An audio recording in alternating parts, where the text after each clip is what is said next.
Over the past year and a half, my life has unraveled in ways I never imagined possible. What began as a revelation about my ex-wife's infidelity spiraled into an overwhelming nightmare that involved a court battle over child support for a child that was not mine, my own mother testifying against me, and family secrets that shattered our family dynamics. At 32 years old, I had been married to my ex-wife for 6 years. Like any marriage, ours had its ups and downs, but we reached a point where we agreed to wait to have children until we were more financially stable. I worked as a restaurant manager, a position that came with decent pay but brutal hours, often leaving me exhausted and stressed. About 18 months ago, I began to notice a change in my wife's behavior. She became increasingly secretive with her phone, often keeping out of reach and turning it face down.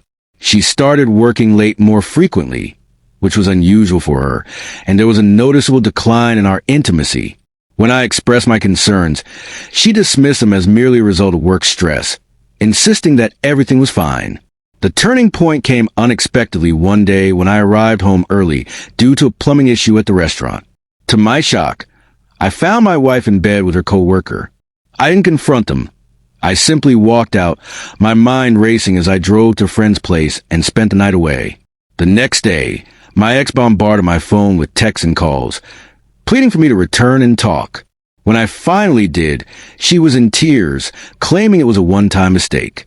However, when I demanded to see her phone, I found hundreds of exchanged messages between her and the co-worker, detailing plans for a future together.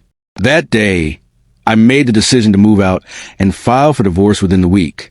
The divorce process itself was relatively straightforward, since we had no children or significant joint assets to divide.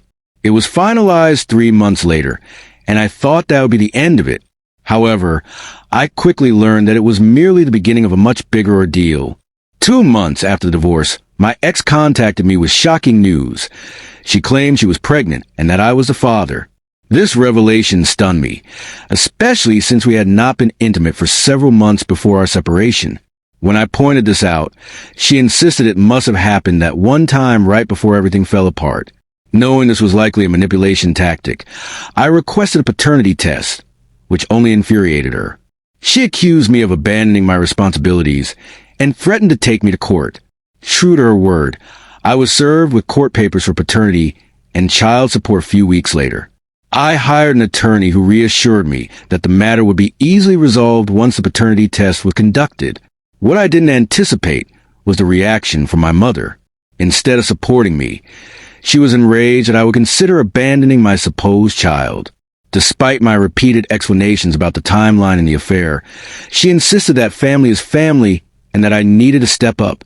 On the day of the court hearing, I felt confident that the judge would order the paternity test.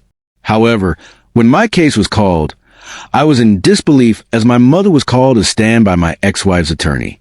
She testified that I had admitted to her that I was the father, claiming that I was trying to evade my responsibilities and had a history of running away from problems. This was entirely untrue and my attorney objected, but the damage was done. The judge looked at me with disappointment, but thankfully still ordered the paternity test. Leaving the courtroom, I was in a state of shock, unable to confront my mother as she approached me.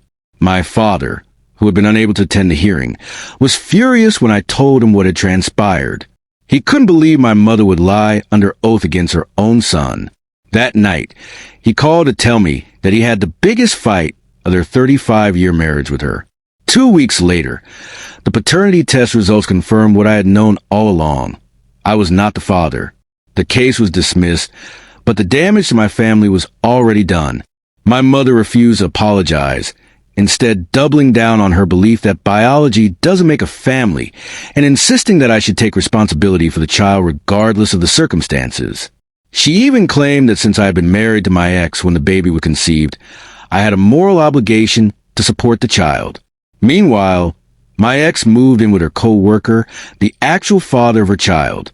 Despite her new living situation, she continued to spread malicious rumors in our social circle, painting me as a villain who abandoned her when she got pregnant. Emotionally exhausted, I focused on my job and began seeing a therapist to help me navigate the fallout from these events. 6 months after the court case, I had dinner with my father, who confided in me that my mother had had an affair early in their marriage. He revealed that my older sister, who I had always believed to be my full sister, was actually the product of that affair. My father had chosen to raise her as his own despite knowing the truth. This revelation hit me hard. I realized that my mother had projected her own past onto my situation, expecting me to do what my father had done, raise another man's child without question. However, unlike her, my father made that choice willingly, and it was a choice he had made out of love, not obligation. Feeling a surge of anger and betrayal, I decided to confront my mother about everything. I invited both of my parents to my apartment and laid out all the information I had gathered. I explained how her lies had nearly cost me years of financial support for a child that wasn't mine, and how she had manipulated the situation to rewrite her own history. As I spoke, my mother went pale, glancing at my father, who nodded in affirmation of my words. When I finished, she burst into tears, but her tears were not of remorse. She was angry and accused my father of betraying her by sharing private family matters. That night, my sister called me hysterical. She had just learned the truth about her biological father, and it devastated her to find out in such a hurtful way. I had uncovered emails between my ex-wife and my mother that dated back to before our divorce was finalized. They had been conspiring together, with my mother advising my ex on how to manipulate me and what language to use in legal filings. This revelation infuriated me, knowing my mother had not only lied under oath but had actively conspired against me. As the weeks passed, our extended family learned about my mother's actions, and the fallout was massive. Aunts, uncles, and cousins rallied to my side, appalled by what my mother had done. My mother found herself increasingly isolated, with family members distancing themselves from her. My father, after decades of standing by her despite her affair, reached his breaking point. He told me he was considering divorce, unable to forgive her for trying to force me into a financial obligation for another man's child while lying under oath. Throughout this chaos, my ex-wife continued to manipulate the narrative, sending me pictures of her baby with captions like, "Look at the daughter you refuse to claim," which was both cruel and biologically impossible. In a moment of clarity and defiance, I decided to compile evidence of her affair, including text messages, emails, and even security footage that showed her co-worker visiting our home while I was at work. I decided to share everything on social media, tagging mutual friends and family, to expose the truth. The response was immediate and overwhelming. People who believed my ex reached out to apologize, and friends I thought I had lost began reconnecting with me. The exposure of my mother's actions was the final nail in her reputation. My father moved out shortly after and began consulting with a divorce attorney. The legal battles continued as my ex's attorney attempted to argue that the first paternity test could be wrong and requested a second test. The judge reluctantly agreed, but the second test confirmed the first. I was not the father. My ex then attempted to argue that under state presumed father laws, I could still be held responsible for child support since we were married when the baby was conceived. Thankfully, my attorney was prepared and presented evidence showing we had been separated at the time of conception. The judge dismissed the case with prejudice, meaning my ex could not bring it back to court, and ordered her to pay my legal fees. My sister, upon learning the truth about her biological father, decided to search for him. She found him and arranged a meet, which I fully supported. The meeting was surreal. He looked so much like her that it was undeniable they shared a connection. He expressed regret about the affair, but was overjoyed to finally meet his daughter, making it clear he didn't intend to disrupt her life or replace our father.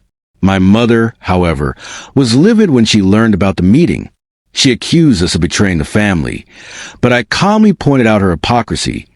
She had expected me to raise another man's child without question. She had no response and left in tears, her facade of control slipping away. As for my ex-wife, I learned that her partner was struggling with the responsibilities of parenthood and was generally unreliable. In a desperate attempt to reconnect, she reached out to me, suggesting we could work things out for the sake of the family. I forwarded her message to my attorney, who promptly sent a cease and desist letter. She had thrown away our marriage for this man, tried to force me to pay for their child, and now wanted to return to me when things became difficult for her. Through all of this turmoil, My sister and I grew closer, supporting each other in family therapy sessions that have been healing for both of us. She developed a relationship with her biological father, respecting my dad's role in her life. My mother, on the other hand, remains isolated, still unwilling to take responsibility for her actions. She occasionally sends messages about missing her family, but her refusal to acknowledge her wrongdoings continues to be a barrier to any reconciliation. Despite everything that has happened, I managed to keep my job and even received a promotion to general manager. I've started dating again, cautiously, as my current girlfriend knows the entire story and has been incredibly supportive. It has been a tumultuous journey, but through it all, I have gained clarity, strength, and deeper connections with family members who stood by me. I am still working with my therapist, but for the first time in a long time, I feel like I'm on solid ground. I can't predict the future, but I know that standing up for the truth was the right course of action, and I won't apologize for that to my mother, my ex, or anyone else.